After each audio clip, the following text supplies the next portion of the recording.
Huwag ka mo magdala yung nanay niya kahit isang dakot, hindi niya madadala yun. Kaya huwag silang suwapan. Ay, sumatanda na eh. Walang pinagkatandaan. Ay, talaga lang kinagat si Baby Shark. Na lang yung buhay niya. Ba't si Baby Shark kinagat mo? Makipagano na lang siya sa atin para masaya. Ayaw niya, no? Nakakakurakot siya pag magbabakasyon.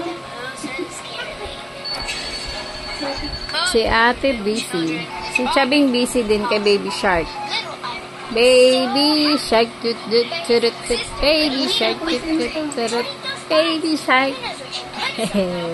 Ano?